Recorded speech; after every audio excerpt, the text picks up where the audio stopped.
எடப்பாடி பழனிசாமி தேர்தல் வாக்குறுதியை அள்ளி வீசுகிறார்.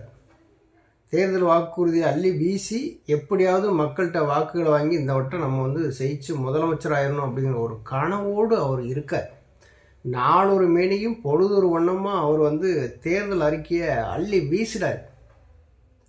எந்த அளவுக்கு மக்களை நம்ப வைக்க முடியுமோ அந்த அளவுக்கு மக்களை நம்ப வைக்க முயற்சி செய்கிறார். இன்னும் முயற்சி தான் செஞ்சுக்கிட்டு இருக்கார். இப்போ 3 கட்டமாக தேர்தல் வாக்குறுதிகள் கொடுத்துருக்குறாரு. எல்லாருமே பார்த்திங்கன்னா சட்டசபை தேர்தலாக இருக்கட்டும், பாராளுமன்ற தேர்தலாக இருக்கட்டும், அந்தந்த தேர்தல் காலகட்டங்களில் தேர்தல் அறிக்கைன்னு சொல்லி வெளியிடுவாங்க.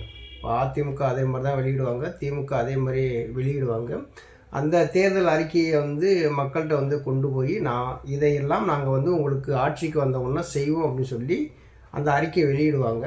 எடப்பாடி பழனிசாமி செய்தியாளர்களை சந்தித்தா போதும் உடனே தேர்தல் வாக்குறுதியை கொடுத்துருவார். 3 கட்டமாக தேர்தல் வாக்குறுதியை கொடுத்துருக்கிறாரு. 15 அது கொடுத்தாச்சு. எடப்பாடி பழனிசாமி எதுக்கு பயப்படுறாரு அப்படின்னா, நம்ம இந்த தேர்தலில் தோற்று போயிடுவோமோ அப்படின்னு சொல்லி ரொம்ப பயப்படுறாரு. ஒரு பக்கம் ஐயா ஓபிஎஸ், இன்னொரு பக்கம் திருமதி சசிகலா புதுசாக கட்சி ஆரம்பிச்சிருக்கிறாங்க. கொடியெல்லாம் நேற்று அறிமுகப்படுத்தியாச்சு.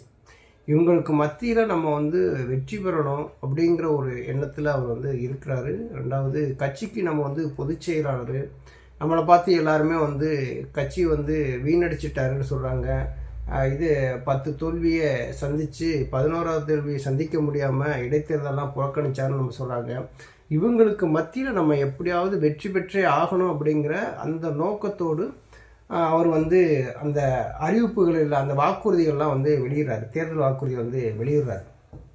அதில் அவர் சொன்னது என்னென்னா, தேர்தல் வாக்குறுதிகளை முக்கியமாக நம்ம பார்க்குறது என்னென்னா, ஒவ்வொரு குடும்ப அட்டைதாரர்களுக்கும் இப்போ திமுக 1,31,00,000 பேருக்கு தான் மகளிர் உரிமை தொகை கொடுத்துருக்காங்க, 1000 ரூபா. ஆனால் எடப்பாடி பழனிசாமி வந்தால் 2000 கொடுப்பேன் அப்படின்னு சொல்லியிருக்கிறாரு. இதே எடப்பாடி பழனிசாமி 2021 சட்டசபை தேர்தலின் போது ஒரு நியூஸ் சேனலில் உட்காந்துட்டு ஒரு பேட்டி ஒன்று கொடுக்குறாரு. அதில் செய்தியாளர்கள் கேட்குறாங்க, 1000 ரூபா திமுக உரிமை தொகை கொடுக்குறோன்னு சொல்கிறாங்களே, இது சாத்தியமா அப்படின்னு கேட்குறாங்க.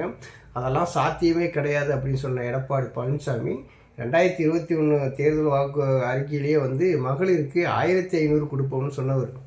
இப்போ என்ன பண்ணுறாருன்னா, நாங்கள் 2000 கொடுப்போம், அதுவும் அனைத்து குடும்ப அட்டைதாரர்களுக்கும் நாங்கள் 2000 கொடுப்போம் அப்படின்னு சொல்லியிருக்காரு. அனைத்து குடும்ப அட்டைதாரர்களுக்கும் நாங்கள் 1000 ரூபா கொடுப்போம்னு சொன்னாங்க திமுக. இப்போ ஏகப்பட்ட கண்டிஷனை போட்டு இப்போ 1,31,00,000 பேர் தான் வாங்குறாங்க. மொத்தம் நம்மளுடைய ரேஷன் கார்டு குடும்ப அட்டைன்னு சொல்லி பார்த்தோம்னா 2,27,00,000 இருக்குது. அதே மாதிரி எடப்பாடி பழனிசாமியே சொல்லுவார், நான் 2000 தர்றேன் அப்படின்னு சொல்லிட்டு ஒருவேளை ஆட்சிக்கு வந்துட்டாருன்னு வச்சுங்களேன், அதில் ஏகப்பட்ட கண்டிஷன்லாம் போட்டு திமுக என்ன செஞ்சிச்சோ அதே தான் இவரும் செய்வார்.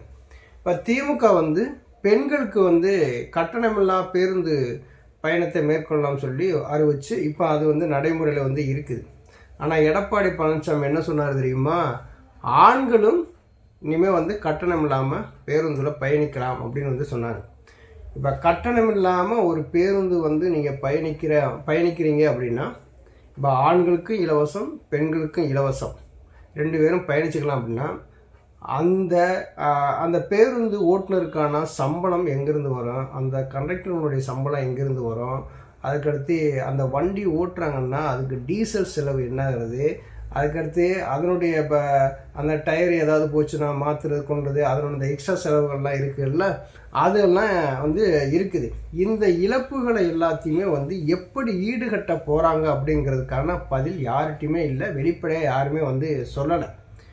இப்போ டிரைவர் கண்டக்டருக்கு நீங்கள் சம்பளம் கொடுத்தாகணும், அந்த வண்டியினுடைய மெயின்டெனன்ஸ்னு ஒன்று இருக்குது, பெட்ரோல் டீசல் இதெல்லாம் இருக்குது.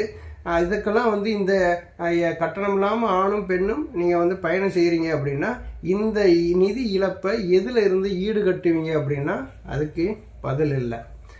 இப்போ எடப்பாடி பழனிசாமி என்ன சொல்லியிருக்காருன்னா, வேலைவாய்ப்பு அலுவலகங்களில் பதிவு பண்ணியிருக்காங்கல்ல, அது டிகிரி முடித்தவங்களுக்கு நாங்கள் 2000 தருவோம், +2 முடித்தவங்களுக்கு 1000 ரூபா தருவோம் அப்படின்னு அவர் சொல்கிறாரு.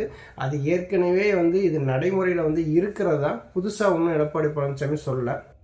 வருஷத்துக்கு 3 சிலிண்டர் வந்து இலவசமாக கொடுப்பேன் அப்படின்னு எடப்பாடி பழனிசாமி வந்து சொல்லியிருக்கிறாரு.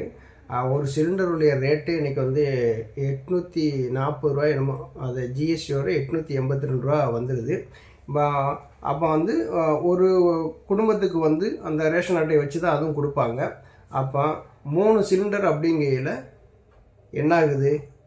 அப்போ 2,27,00,000 அந்த குடும்ப அட்டைதாரர்களுக்கு கொடுக்கணும் இல்லையா?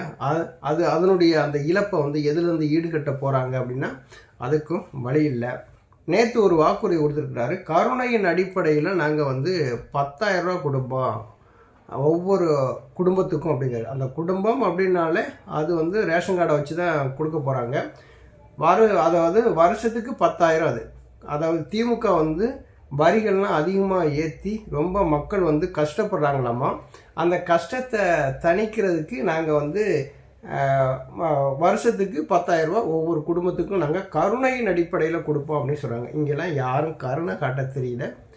லஞ்சம் ஊழல் இல்லாமல் ஒரு நேர்மையான அரசியலை நீங்கள் கொண்டு வந்தாலே போதும், மக்களுக்கு தேவையான பொருளாதாரம் தானாகவே வந்துடும்.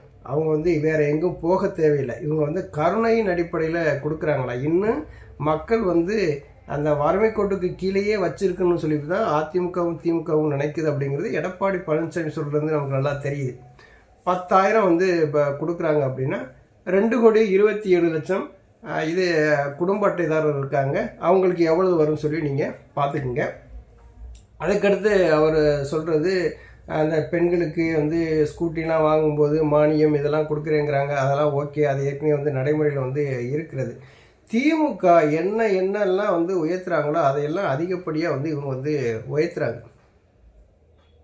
இப்போ அந்த கருணை அடிப்படையில் அந்த 10,000 கொடுக்குறோன்னு சொன்னாங்கல்ல, அது எடப்பாடி பழனிசாமி பம்பா மாட்டிக்கிட்டார்.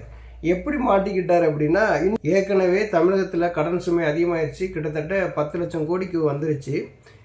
நீங்கள் வந்து குடும்பத்துக்கு 10,000 கருணை தொகை நீங்கள் கொடுக்குறீங்களே, இது எப்படி சாத்தியமா அப்படிங்கள?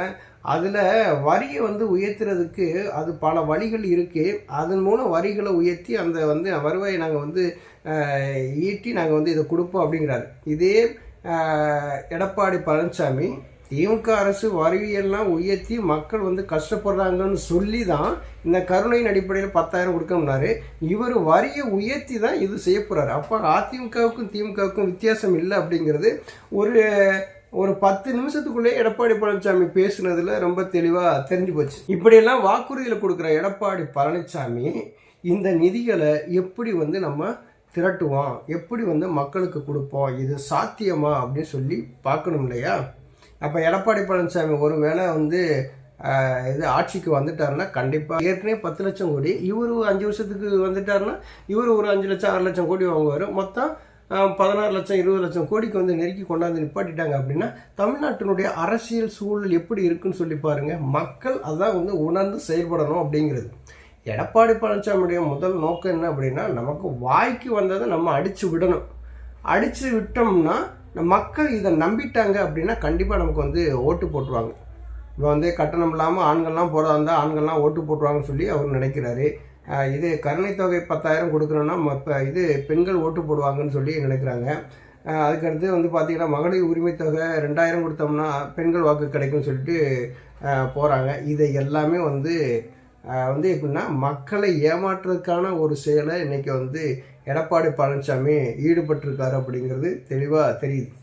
நம்ம அதிமுகவுடைய பொதுச் செயலாளர்னு சொல்கிறோம், நம்ம வந்து தொடர்ந்து தோல்வியை கொடுத்துட்டோம். இந்த முறை நம்ம இப்படிப்பட்ட வாக்குறுதிகள்லாம் கொடுத்தாவது மக்களை நம்ப வச்சாவது அவங்கள்ட்ட வாக்குகளை வாங்கி நம்ம வெற்றி பெற்றே ஆகணுங்கிற ஒரு கட்டாய சூழ்நிலைக்கு வந்துட்டார். அதனால் வாக்குறுதியெல்லாம் அள்ளி வீசுகிறாரு. நன்றி, வணக்கம்.